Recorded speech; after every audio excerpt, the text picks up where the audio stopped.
ओम शांति। पहले बाबा बोलते थे कि टूलेट का बोर्ड लगेगा, और टूलेट का मतलब क्या है?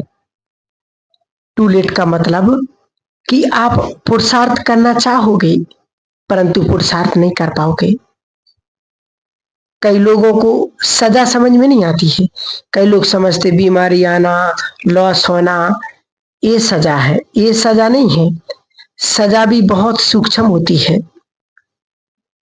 सोचो, सजा भी बहुत सूक्ष्म होती है,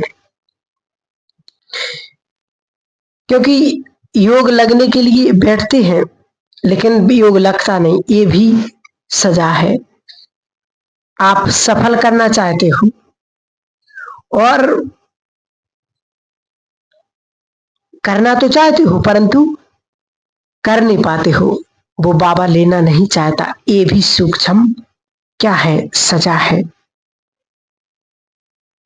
तो बाबा कहते इसमें निराश भी नहीं होना है, क्योंकि अब हमें समझ में आ गया है कि क्या सही है क्या गलत है।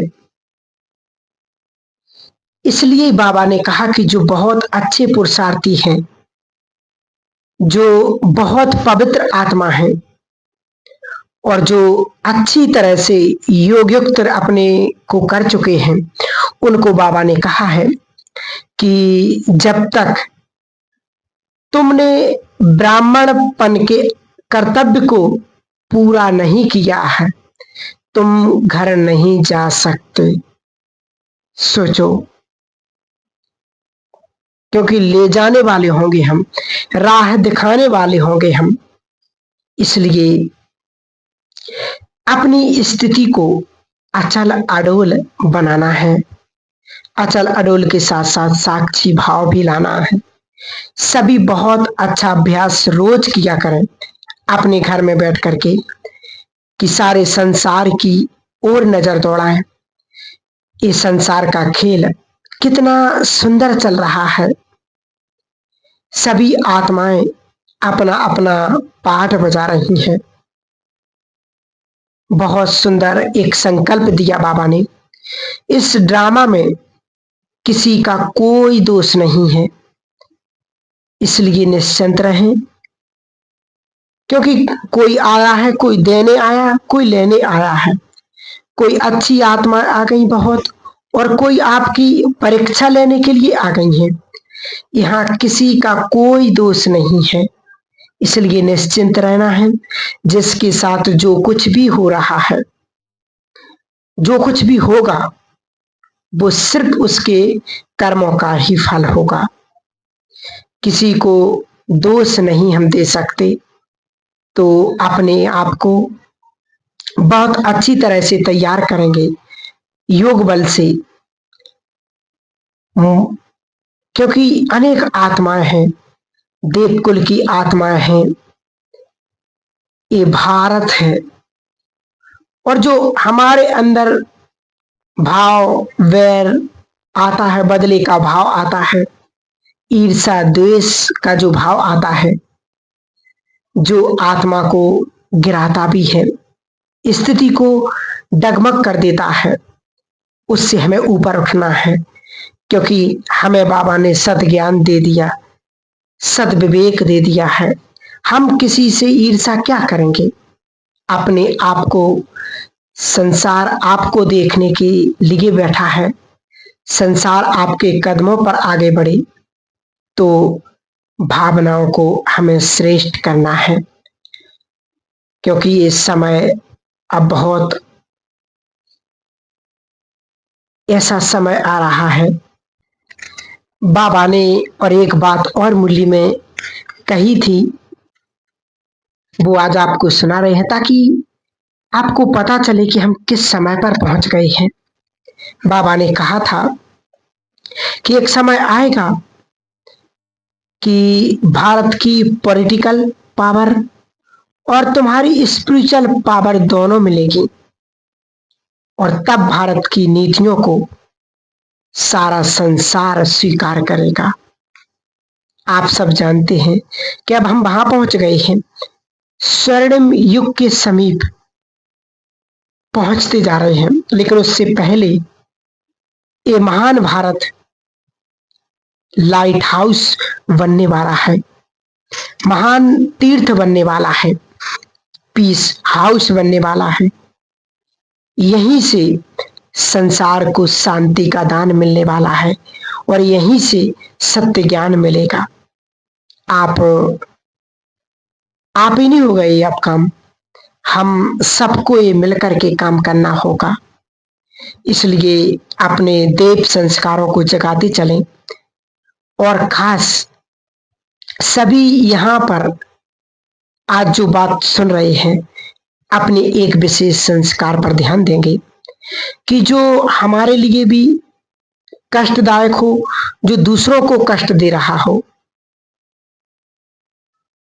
बहुत सारे परिवारों में सब कुछ अच्छा होता है, लेकिन एक के कड़वे बोल से पूरे परिवार की शांति को नष्ट कर देता है और वो व्यक्ति बिल्कुल महसूस भी नहीं करता कि उसके बोल कड़वे हैं। इसलिए ये चेक करना है कि मेरा कोई ऐसा संस्कार ना हो जिससे मेरे घर परिवार में अशांति होती हो, मेरे घर परिवार में लोग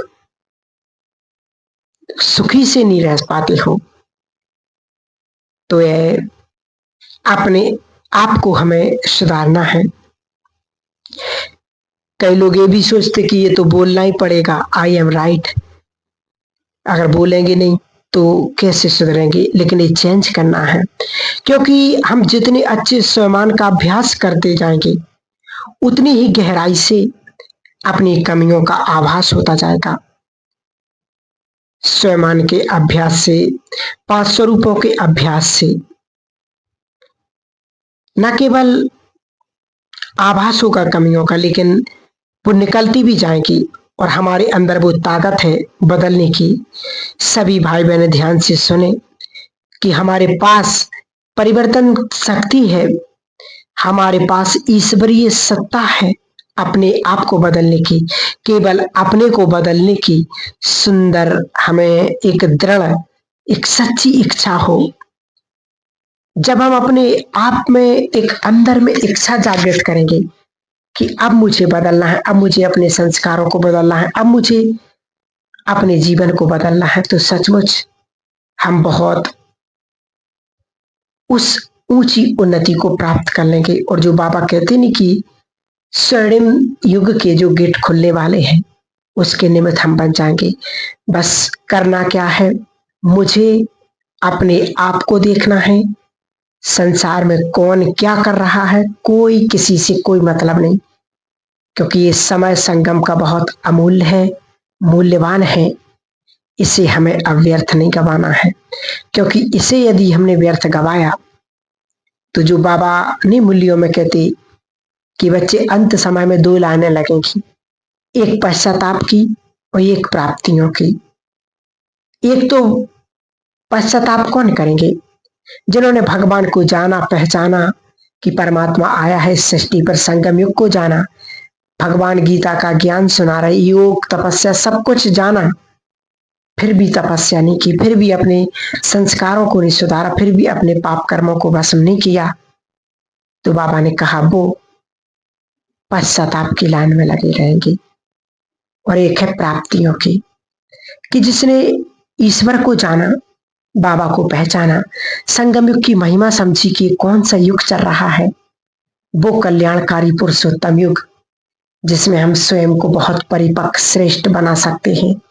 भगवान खुद हम बच्चों को श्रेष्ठ बनाने के लिए वो कितनी सुंदर सुंदर शिक्षाएं देने आता है, रोज हमें पढ़ाता है, रोज हमें उठाता है, रोज सुंदर शिक्षाएं देता, फिर भी यदि हमने उन शिक्षाओं को अपने जीवन में नहीं लाया, अमल नहीं किया, तो फिर हमसे ज्यादा पश्चाताप तो संसार में किसी को शायद हो ही नहीं सकता है। इसलिए विशेष अब हम सभी बाबा के तीव्र पुरुषार्थी बच्चों को, बाबा के विशेष महान तपस्वी बच्चों को अब एक ही पुरुषार्थ करना है कि मुझे अपने समय को सफल करना है, अपनी तपस्या की लगन में मगन होना है। ये यूं ही व्यर्थ में घूमना फिरना, पिकनिक मनाना और व्यर्थ की बातों में ही समय बर्बाद ना हो, इस बात का विशेष विशेष और विशेष ध्यान देना है। तो सभी जरूर इस बात का ध्यान रखेंगे और बाबा के सभी बच्चे जो तीव्र पुरुषार्थी हैं और जो तीव्र पुरुषार्थ कर रहे हैं वो अवश्य करेंगे, और जो नहीं कर रहे वो भी अवश्य करेंगे।